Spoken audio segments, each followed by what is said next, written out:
નવી સવારમાં આપનું હાર્દિક સ્વાગત કરીએ છીએ. આજે આપણે નવરાત્રિ પર્વના સંદર્ભમાં ઉકેલલક્ષી ચર્ચા કરવાના છીએ અને એ ચર્ચા કરવાની છે ફાલ્ગુનીબહેન પરીખ સાથે. ફાલ્ગુનીબેન નમસ્તે. ફાલ્ગુનીબેન વિચારક છે. એમના હૃદયમાં સમાજ માટે સંવેદના અને નિસ્વત ભારોભાર છે. આમ તો એ HK કોલેજમાં ઇતિહાસ વિષયના અધ્યાપક છે, બહુ જ ઉમદા સંશોધક છે અને ઘણી બધી સંસ્થાઓ સાથે પણ સક્રિય રીતે જોડાયેલા છે. નવરાત્રિ બદલાતી બદલાતી રહી છે અને આજે જે ચર્ચા કરવી છે ને એ કે આ જે બદલાતી નવરાત્રિ છે એમાં જે ફાલ્ગુનીબેન પરિવર્તનો આવી રહ્યા છે, એ પરિવર્તનો કેટલા ઇષ્ટ છે અથવા તો કેટલા જોખમી છે, અને ધારો કે જોખમી છે, ચિંતાજનક છે, તો એનો ઉકેલ શું છે એની આપણે ચર્ચા કરવી છે. હું ચર્ચાની શરૂઆત કાકા સાહેબ કાલેલકરના એક પુસ્તકથી કરવા માગું છું. જીવતા તહેવારો નામનું કાકા સાહેબ કાલેલકરે એક અદ્ભુત પુસ્તક લખ્યું છે, જે હું નવી સવારના પ્રેક્ષકોને બતાવું છું. અને એમાં બધા જ તહેવારો પાછળનું પ્રયોજન અને ભૂમિકા કાકા સાહેબ કાલેલકરે બહુ સરસ રીતે મૂકી છે. એમાં નવરાત્રિનું એક પ્રકરણ છે, એમાં લગભગ શું કહેવાય કે 2.5 પાનામાં એમણે નવરાત્રિનો મહિમા ગાયો છે. પણ મૂળ વાત એ છે કે જે આસુરી તત્વો છે એના ઉપર દૈવી શક્તિનો વિજય, બિલકુલ એ નવરાત્રિનું મુખ્ય પ્રયોજન છે. અને જે આદ્ય શક્તિ છે, અલગ અલગ સ્વરૂપે શક્તિઓ છે, તો એ શક્તિની ઉપાસના કરવી, એનું અનુષ્ઠાન કરવું, એની સાધના કરવી.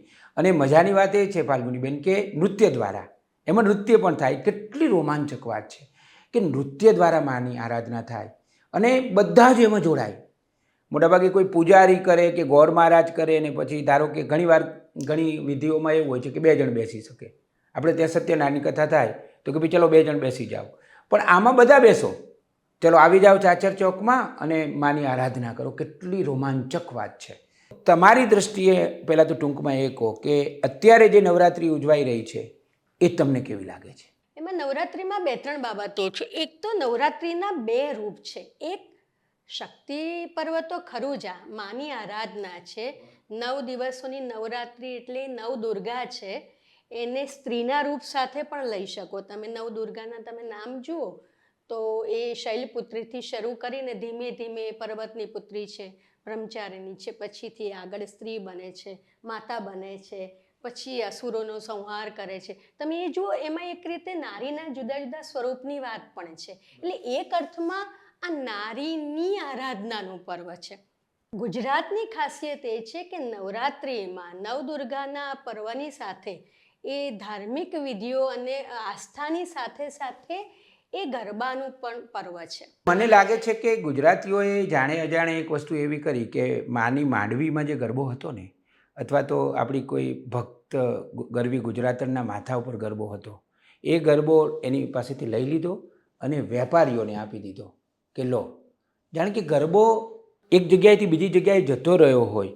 હવે પાર્ટી પ્લોટોમાં ગરબા થાય છે કે ક્લબોમાં ગરબા થાય છે. દાખલા તરીકે આ વર્ષે અમદાવાદમાં તમે જુઓ કે એક જગ્યાએ ગિફ્ટ સિટીની આજુબાજુમાં કોઈ ફાર્મ હાઉસમાં ગરબા થયા છે તો 22,000 રૂપિયાનું તો એક કિંમત 22,000 રૂપિયા છે. પછી હમણાં એક ગરબા કંઈક એવા થયા છે સુરતમાં કે એમાં જર્મનીનું કંઈક મટીરિયલ વાપર્યું છે ને એક પણ થાંભલો નથી અને બધું જબરજસ્ત આયોજન છે, બધું પારદર્શક છે ને એવું. અમદાવાદમાં એક એસી ગરબા છે, ફક્ત જેમ વિદેશમાં થાય છે ને એમ એસી ડોમમાં ગરબા થઈ રહ્યા છે અને એનું સખત આયોજન છે. અને ધરતી માતા સાથે આમ તો સંબંધ હોવો જોઈએ આપણો. આપણે ગરબા ગાઈએ ત્યારે આપણા પગની પાનીઓ ધરતી માતાને સ્પર્શવી જોઈએ. હવે એ લોકોએ કંઈક ડનલોપનું એવું આટલું રાખ્યું છે કે કોઈને તકલીફ ના પડે. અને પાસ તમે જુઓ કે પાસની સખત મારામારી છે અને એની કિંમત પણ બહુ છે. પહેલી વાત તો એ કે આપણે વેપારીકરણની વાત કરીએ કે ચલો શેરીનો ગરબો પછી ક્લબમાં ગયો અને પાર્ટી પ્લોટમાં ગયો અને એ બધું હતું. હવે આખી વાત એકદમ બદલાઈ ગઈ છે અને જાણે કે એ બહુ જ મોટો બિઝનેસ હોય, ધંધો બની ગયો છે. ધંધો જ છે ગરબો એ, કારણ કે કેટલા જ બધા દિવસો પહેલા એ પ્લોટનું બુક કરાવવો પડે તમારે, જે લોકો જોડે. આવા નાની સૂની વાત નથી, એમાં મોટા મોટા વેપારીઓ જ પડી શકે. મોટા પાયા પર મૂડીરોકાણ કરવું પડે, સ્ટોલ લેવા પડે, આટલા મોટા પાયા પર આયોજનો કરવાના, જે સિંગર્સ હોય એ પણ મોટા બોલાવવા પડે, ઓર્કેસ્ટ્રા એમનું જુદા પ્રકારનું હોય. એટલે આના આ આખા પૈસાએ પ્રવેશ કર્યો છે, વેપારે પ્રવેશ કર્યો છે. ફક્ત ને ફક્ત શહેરો મહાનગરોમાં થતી નવરાત્રિને જ ધ્યાનમાં રાખીને આપણે નિવેદનો ના કરી શકીએ. પણ ફાલ્ગુનીબેન, મારે એક વસ્તુ એ કહેવી છે કે આ જે બદલાતું સ્વરૂપ છે ને એને કારણે એની અસર બહુ પડે છે. બિલકુલ જો આમાં થાય છે એવું કે અમુક ટકા લોકો જે રીતે વર્તન કરતા હોય ને પછી ધીમે ધીમે શું થાય છે કે એનું અનુસરણ, બીજાઓ અનુસરણ. એટલે આજે તમને લાગે છે કે તે 10%માં થઈ રહ્યું છે, તમે 10 વર્ષ પછી જોજો કે આ બધું અત્યંત વ્યાપક સ્વરૂપ. ત્યારે એવું થતું હશે કે માત્ર 5-10%માં જ આ નહીં થતું હોય, ત્યારે 90%માં થતું હશે. આખી વ્યવસ્થામાં એ પાર્ટી પ્લોટોના પ્રકારના ગરબાઓમાં જે ઉંમરવાળી વ્યક્તિઓ છે એ ગરબામાં જોડાઈ શકે એવી વ્યવસ્થા જ નથી. બીજું ધ્વનિ પ્રદૂષણ થાય. નાના પાયા ઉપરમાં આટલું મોટા પાયા ઉપર ધ્વનિ પ્રદૂષણ નથી થતું. હું તો માનું છું કે ચલો તમે હાર્મોનિયમ અને તબલા પૂરતા કદાચ એટલું બધા પાછળ ના જાઓ ને મર્યાદિત ના રાખો, તો એકાદ નાનકડું લાઉડસ્પીકર રાખો. પણ જે ઓર્કેસ્ટ્રા છે એ ઓર્કેસ્ટ્રાનો, હા, ડીજે અને ઓર્કેસ્ટ્રા જે છે ને એના જે મ્યુઝિકલ ઇન્સ્ટ્રુમેન્ટ છે એમાં તો મને કશું સંભળાતું જ નથી. અને હું કદાચ ખોટી પણ હોઈ શકું ને, અમારો વ્યક્તિગત તમે બિલકુલ ખોટા નથી. મને તો એ ઘોંઘાટ લાગે છે, સંગીત નથી લાગતું. હા, એકદમ સાચી વાત છે. સંગીત નથી કે જે ગરબાનું સુરીલું સંગીત હતું, એક તો જુઓ શબ્દો સંભળાતા કે સમજાતા નથી, એનો અર્થ એ કે ખોવાઈ ગયા. ઘણી જગ્યાએ તો ફિલ્મી ગીતો ઉપર ગવાય છે જે બિલકુલ ના ચલાવી લેવાય. જ્યારે સોસાયટી અથવા શેરીઓમાં કે લતાઓમાં ગરબા થતા હતા, મને ખબર છે કે ભાઈ રમેશભાઈની આ આર્થિક પહોંચમાં છે કે ફાલ્ગુનીબેનની તરફ પહોંચ વધારે છે, તો એ રીતે ઉઘરાવવામાં આવતું હતું. એને કારણે દરેક વ્યક્તિ આ ઉત્સવમાં ભાગ લઈ શકતી હતી. હવે તમે 25,000નો રાખો કે 3,000નો પાસ રાખો તો બધાને નથી પહોંચી. અને એટલે આપણે એક જાણે કે વિભાજિત કરી નાખ્યો. આ ભેદ થઈ રહ્યો છે. આ તો બહુ જ ચિંતાજનક છે. જે લોકો આ વિડીયો જોઈ રહ્યા છે એમને હું ખાસ વિનંતી કરું છું કે આના ઉપર વિચાર કરવાની જરૂર છે. કારણ કે એનો અર્થ એ થયો કે જેની પાસે પૈસા છે એ લોકો જ આ નવરાત્રિ માણી શકશે, અને જે લોકો પાસે કોઈને કોઈ કારણથી પૈસા નથી એ લોકો એક જાતનો અસંતોષ, એક જાતનો અજંપો, એક જાતનો રોષ અનુભવશે કે ભાઈ જો આપણે આમાં નથી રહી ગયાની ફિલિંગ થાય છે. તાર જોડે આના પાસ છે, મને ના મળ્યા, એ રહી ગયાની ફિલિંગ આવે છે. એ આનંદ નથી માણી. એટલે આ વસ્તુ તો બહુ આગળ જતા બીજા પણ નવા ઘણા દૂષણો ઊભા કરી શકે. જે ગરબો રમે છે એને કહીએ છીએ ખેલૈયો. મને લાગે છે એવું, હું ખાસા વર્ષોથી અમદાવાદમાં રહું છું અને ગુજરાતમાં પણ ફરતો રહું છું, તો મારું નિરીક્ષણ છે કે મોટાભાગે હવે એવું થઈ રહ્યું છે કે જે ખેલૈયો છે એ હવે ખવૈયો થઈ ગયો છે. ખાણીપીણીનું એટલું બધું મહત્ત્વ વધી ગયું છે કે નવરાત્રિમાં ફ્લેટે સોસાયટીએ રસોડા ધમધમે છે. ક્યાંક સમોસા બની રહ્યા છે, ક્યાંક કચોરી બની રહી છે, ક્યાંક દાબેલી તૈયાર છે, ક્યાંક ફાફડા, ક્યાંક બટાકાવડા, ક્યાંક આ, ક્યાંક તે, જબરજસ્ત. અને એ કેટલા વાગે? રાત્રે 11 વાગે, 12 વાગે. કારણ કે આપણા ત્યાં ગુજરાતી પ્રજા સમયમાં માનતી નથી. મોટાભાગે 9 વાગે ગરબા શરૂ કરો ને 12 વાગે પૂરા કરો. પણ હવે એવું તો છે જ નહીં કે ગમે ત્યાં સુધી રમવું હોય ત્યાં લાઉડસ્પીકર બંધ કરી દો, અને ઘણા લોકો તો લાઉડસ્પીકર બંધ પણ નથી કરતા. તમે માં આદ્યશક્તિની આરાધના કરતા હોય અને નિયમોનો ભંગ કરો, એ તો કેટલું વરવું કહેવાય. અને આ વર્ષે મારે દુઃખ સાથે કહેવું પડે છે. હવે હું તમને એમ કહું કે ગરબો એટલે ગરવી ગુજરાતણ, ગરબો એટલે મુક્તિનો અહેસાસ. હમણાં હું ગયો ને ત્યારે મેં આ પણ એક મારું મેં જોયું, જે બહેનો જે રીતે ગરબા રમતી હતી અને જે એમના ચહેરા ઉપર જે આનંદ અને ઉન્મેષ હતો એ મને બહુ જ ગમ્યો. અને આ 9 દિવસ એટલે આમ એમના માટે આમ એક એનર્જી કરીને, અને ગરવી ગુજરાતણ ગરબા ચાચર ચોકમાં જાય પછી થાકતી જ નથી. બિલકુલ. અને આ બદલાયેલું સ્વરૂપ બહુ સુંદર છે. એટલે એનું હિમોગ્લોબિન ભલે 9-10 હોય કે 11 હોય કે આમ દેખાતી હોય પતલી, પણ એ ગરબે રમે ને ત્યારે તો ખબર નહીં ક્યાંથી શક્તિ આવી જાય છે. એ શક્તિ, આપણે જે શક્તિની આરાધના કહીએ છીએ ને, એને ખબર નહીં બહુ મજા આવે છે ગરબે રમવાની. પણ હવે 1-2 વસ્તુ હું તમને પૂછું ફાલ્ગુનીબેન. પહેલી વાત પરિધાનની. આમ તો શું પહેરવું ને શું ન પહેરવું એ વ્યક્તિગત વિષય છે, એ તો આપણે કબૂલ કરીએ. પણ જાહેર હોય, સામૂહિક હોય, અને એમાંય ધર્મ સાથે સંકળાયેલી બાબત હોય, કોઈના જન્મદિવસની વ્યક્તિગત પાર્ટી હોય, એ વાત જુદી છે. કોઈ તમારો પોતાનો પ્રસંગ હોય ત્યારે તમે શું પહેરો શું ન પહેરો એ જુદી વસ્તુ છે. પણ હવે જ્યારે તમે એક નવરાત્રિ છે અને એ નવરાત્રિમાં તમે જ્યારે માની આરાધના કરવા જઈ રહ્યા છો ત્યારે, એટલે એમાં જે ક્યાંક દેહ પ્રદર્શન અને ફેશન પરેડ, આ 2 શબ્દો છે. હવે આપણે ગમે એટલા પોઝિટિવ રહીએ ને તો આના ઉપર ચર્ચા તો કરવી જ પડે. કારણ કે એને કારણે જો વધારે ને વધારે બીજા દૂષણો આવી જાય અને વિકાર ભાવના આવી જાય અને વાસના આવી જાય અને પછી બીજા પણ પ્રશ્નો ઊભા થાય ગંભીર, તો થાય કે આપણી બેન દીકરીઓની સુરક્ષા સાથે પણ આ મુદ્દો થોડો સંકળાયેલો છે. ફાલ્ગુનીબેન, પ્લીઝ તમે તમારા વિચારો રજૂ કરો. તમે શું માનો છો? 2-3 વસ્તુઓ છે અને થોડી સૂક્ષ્મ વસ્તુઓ છે. નંબર 1, પરિધાનની વાત આવે એટલે પરિધાનમાં મર્યાદા રાખવાની, પરિધાનમાં અંગ પ્રદર્શન ના થાય તેવું પરિધાન, વસ્ત્ર પરિધાન કરવાનું, ફેશન પરેડની વાત આવે છે, એ માત્ર આપણે બહેનોને જ લાગુ પાડીએ છીએ, એ આપણે ભાઈઓને લાગુ નથી પાડતા. નંબર 1. નંબર 2, જેની હું વિરોધી છું, તમે એક પરિધાન અંગે એક સામાજિક સાંસ્કૃતિક પરિવેશમાં આવું કરાય, આ ગ્રેસફુલ છે અને આ ગ્રેસફુલ નથી, તો કોઈ દિવસ આપણે છોકરાઓને એવું નથી કહેતા કે 2 બટન કેમ ખુલ્લા રાખે છે, એટલે હું કે તમે તો કહેતા હશો, પણ સામાન્ય રીતે એનો વિરોધ નથી થતો. 2 બટન ખુલ્લા હોય, પેલું ગોગલ્સ પહેરીને આવ્યો હોય ને ટોપીઓ પહેરીને આવ્યો હોય તો એટલું ગ્રેસફુલ નથી લાગતું આપણી આંખને, મારા તમારી પેઢીની આંખને. પણ પેલી બેને જો પહેર્યું હોય ને તો લાગે છે. એટલે વસ્ત્ર પરિધાન અંગેના જે કંઈ, હું તો અંકુશ જ કહીશ, જે કંઈ અંકુશો આપણે મૂકવાનું વિચારી રહ્યા છે કે આ બરોબર નથી, એ માત્ર બહેનો ઉપર લાગુ પાડવામાં આવે છે, એ વાત યોગ્ય નથી. That is number 1. પહેલી વાત, હું મારા કોલેજમાં જે યુવાન છોકરીઓ આવે છે એને હું શું કહું છું, એ અત્યારે તમારા માધ્યમથી વિશાળ જનસમુદાય સુધી પહોંચાડવા માગું છું. હું આ વાક્ય પણ કહું, કોઈ પણ છેડછાડથી માંડીને બળાત્કાર સુધીની ઘટનામાં તમે કોઈ પણ દિવસ બહેનોના વસ્ત્રને સાંકળી જ ના શકો, એવું હું દ્રઢપણે માનું છું. નંબર 1. પણ એનો અર્થ એ નથી કે હું અમારી છોકરીઓને કોઈક મારી દીકરી હોય તો એને ચોક્કસ કહું કે બેટા એકલી જાય છે, અમુક જાય છે, તો આપણે શું કરવા અંગ પ્રદર્શન થાય એવા કપડાં પહેરવા જોઈએ.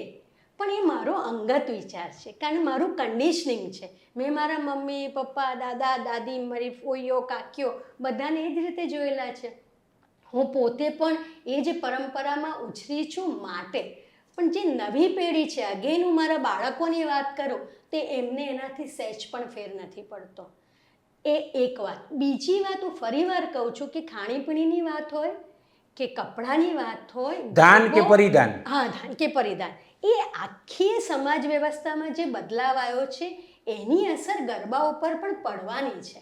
તમે જુઓ કે આજથી 25 વર્ષ પહેલાંની ફિલ્મોમાં હિરોઈનના કપડાં જુઓ, આજની હિરોઈનોના કપડાં જુઓ, તમે જુદા જુદા પ્રકારના જે પ્રમોશનલ શો થાય છે એમાં જે છોકરો છે એ તો સૂટ બૂટ ને ટાઈ પહેરીને આવ્યો છે અને છોકરી એ ઘૂંટણથી પણ ઉપરના કપડાં પહેરીને આવેલી હોય છે.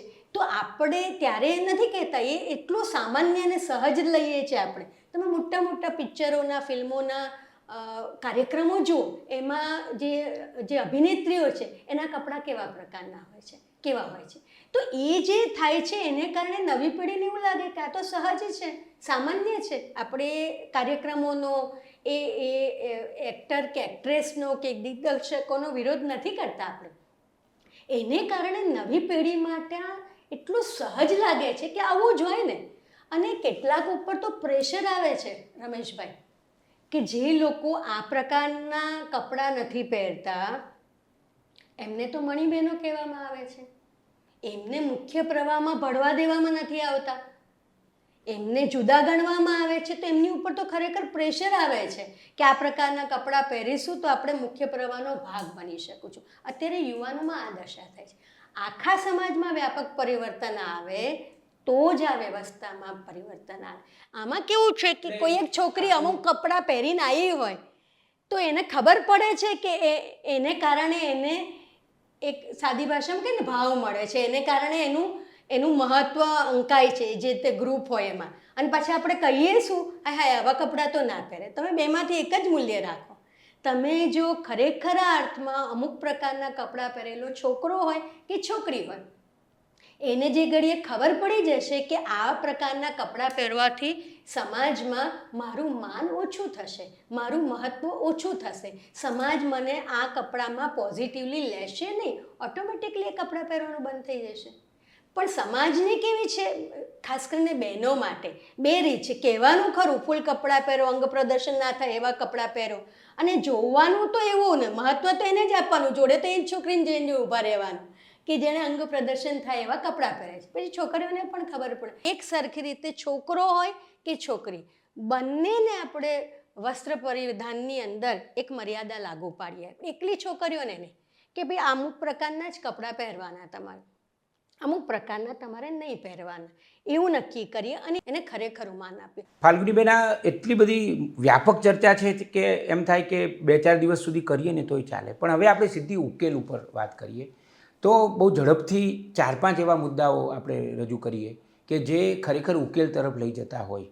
તો મને એવું લાગે છે કે વેપારીકરણ જો ઘટે તો કદાચ એક સાચી દિશા તરફ આપણે પાછા જઈ શકીએ. બિલકુલ, મને એવું લાગે છે કે આ બધી જે પરિવર્તનમાં જે કંઈ ઈષ્ટ નથી ને એ બધા તત્વોને દૂર કરવાનો રામબાણ ઇલાજ એક જ છે અને એનું વેપારીકરણ ઓછું કરો. નવી પેઢીને નવરાત્રિનું સાચું સ્વરૂપ, સાચું મહત્ત્વ જો સમજાવવામાં આવે તો એ વધારે સારી રીતે નવરાત્રિને ના માણી શકે. બિલકુલ, એટલે જેને આપણે શક્તિ પર્વ, શક્તિની આરાધનાનું પર્વ કહ્યું, બરાબર, નવ દુર્ગા, 9 સ્વરૂપો દુર્ગા માના, એની વાત કરી. પણ હવે એ જે સ્વરૂપ છે ને એની પાછળના ભાવને હું એક સરસ પંક્તિ જે મને બહુ જ ગમે છે ઉમાશંકર જોશીની, ખંખેરી ફેંકી દે વૃક્ષ પાંદડા ના કદી થડ, રૂઢિયો ખરતી વૃક્ષ ટકી રહે સંસ્કૃતિ વડ. આ મૂળ વાત છે. મલ્લિકા સારાભાઈનું એક વાક્ય જરા એમણે એકવાર કહ્યું હતું કે અમને એટલે કે બહેનોને, સ્ત્રીઓને તમે શક્તિ ના માનો તો કાંઈ નહીં, પણ એક વ્યક્તિ તરીકે તો સ્વીકારો, એવું એમણે કહેલું. અને તમે ઉમાશંકર જોશીને યાદ કર્યા એટલે હું બંગાળમાં આપણા કવિવર રવિન્દ્રનાથ ટાગોરને યાદ કરીને આ ઉકેલલક્ષી ચર્ચાનું સમાપન કરું. રવિન્દ્રનાથ ટાગોરે એકવાર કહ્યું હતું કે ભગવાને આપણને સુંદર કંઠ આપ્યો છે, એ કંઠને પરોટીને, રિયાઝ કરીને, તાલીમ લઈને આપણે એમાંથી સુંદર સ્વરનું નિયોજન કરી શકીએ. અને જો આપણે ઈચ્છીએ તો આ જ કંઠથી ઘાંટો પણ પાડી શકીએ. દિશા તમે નક્કી કરો. આજે મારે ગુજરાતી પ્રજાને એટલું જ કહેવાનું છે કે કંઠ છે આપણી પાસે, દિશા કઈ નક્કી કરવાની છે. આપણને જો એવું લાગે કે આપણે ઘાંટો પાડી રહ્યા છીએ તો જરા વિચાર કરીએ, ઘાંટો પાડવાનું બંધ કરીને, રિયાઝ કરીને, તાલીમ લઈને આપણે પાછા સુંદર સ્વર તરફ, સુરીલાપણું, જ્યાં સુંદર જીવન છે અને સાચો આનંદ છે. છેલ્લે હું આ જે વિડીયો જોવે છે ને એને મારે એક ખાસ વાત કહેવી છે કે સાચી નવરાત્રિ જ્યારે આપણે કરીએ સાચી ભાવનાઓ સાથે, ત્યારે જે આનંદ મળે છે એ આનંદથી વિમુખ રહેવા જેવું નથી. આપણે એક સાથે બે મોટું નુકસાન કરીએ છીએ કે પરિવર્તનોની આંધીમાં ક્યારેક પ્રમાણભાન, ક્યારેક વિવેકભાન ગુમાવી દઈએ અને એને કારણે જે નવરાત્રિ ઉજવીએ એ નવરાત્રિને કારણે એક તો ફાયદો એ થાય કે એક સાંસ્કૃતિક મોટી ધરોહરનું જે સ્વરૂપ ખરેખર વિરૂપ ન થવું જોઈએ એ થતું જાય ધીરે ધીરે. તો એક નુકસાન તો એ છે. એનાથી પણ મોટું નુકસાન એ છે કે આટલી અદ્ભુત એક આખી જે તમને એક વારસો મળ્યો છે અને એ વારસામાંથી જે આત્માનો અને હૃદયનો આનંદ લેવાનો છે. મને તો એમ લાગે કે ચાચર ચોકમાં તમે માના તમારા હૃદયમાં આદ્યશક્તિનું સ્થાપન કરીને નૃત્ય કરો અને પછી જે તમને ફિલિંગ આવે, જે અનુભૂતિ થાય, કદાચ તમે એને સમાધિ પણ કહી શકો અને કદાચ તમે એને મોક્ષ પણ કહી શકો. મુક્તિનો આનંદ એટલે પેલી માત્ર નૃત્ય કરવા જવાની એક મુક્તિ છે, એ મુક્તિ તો છે જ બહેનો માટે અને ભાઈઓ માટે, બંને માટે. પણ કદાચ જે સૌથી મોટી મુક્તિ તો આ છે કે આ જીવને કોઈકની સાથે જોડવાની આખી વાત છે અને એમાં ગરબો તમારું માધ્યમ બને છે. એટલે હું વિનંતી કરું છું કે આપણે એ દિશામાં વિચાર કરીએ અને વિચાર કરીને બેસી ના રહીએ. આપણે ત્યાં એ છે કે વાતો બહુ કરીએ કે આમ ન થવું જોઈએ અને આમ થવું જોઈએ, એટલે પણ પછી જે થવું જોઈએ એ કોણ કરશે? આપણે કરીશું અને મહેરબાની કરીને આમાં સરકારને તો વચ્ચે કંઈ લાવતા જ નહીં, કારણ કે આ સરકારનો વિષય જ નથી. સરકાર એ સરકારનું કામ કરે, પ્રજા, આ પ્રજા ઉત્સવ છે. ફાલ્ગુનીબેને સરસ શબ્દ વાપર્યો, પ્રજા ઉત્સવ છે. તો પ્રજા ઉત્સવમાં પ્રજા શબ્દ પહેલો આવે છે, તો એ પ્રજાની જવાબદારી છે. ફાલ્ગુનીબેન, ખરેખર આજે મને ખૂબ સારું લાગ્યું કે નવી સવાર તરફથી નવરાત્રિ ઉપર એક અર્થપૂર્ણ ચર્ચા કરવાની મારી બહુ જ ઈચ્છા હતી અને એમાં તમે અમને આટલી મદદ કરી. તમે આવ્યા નવી સવારના સ્ટુડિયોમાં અને આટલા બધા હોમવર્ક સાથે પણ આવ્યા. કેટલું બધું તમે તો લેસન કરીને આવ્યા છો અને તમે ખૂબ સરસ વિચારો રજૂ કર્યા. એ માટે નવી સવાર તરફથી અને આ જે વિડીયો જોઈ રહ્યા છે બધા પ્રેક્ષકો તરફથી પણ તમારો ખૂબ ખૂબ આભાર માનું છું. Thank you.